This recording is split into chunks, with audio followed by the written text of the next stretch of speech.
Hi, in front of me is REALME Narzo 60 and today I would like to show you how you can edit passwords saved in Google Passwords Manager.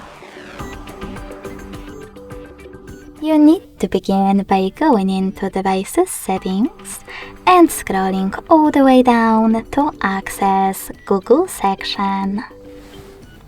Now tap on Autofill, Autofill with Google, and Google Password Manager. Following that, just tap on one of your passwords that you wish to edit and enter your current login method.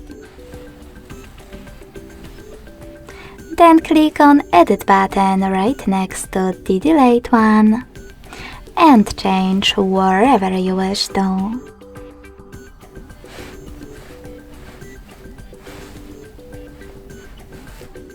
When you finished, you need to click on Save at the top right corner.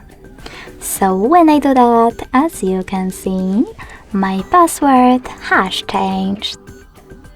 Thanks so much for watching. If you enjoyed this video, smash that like button, comment and subscribe.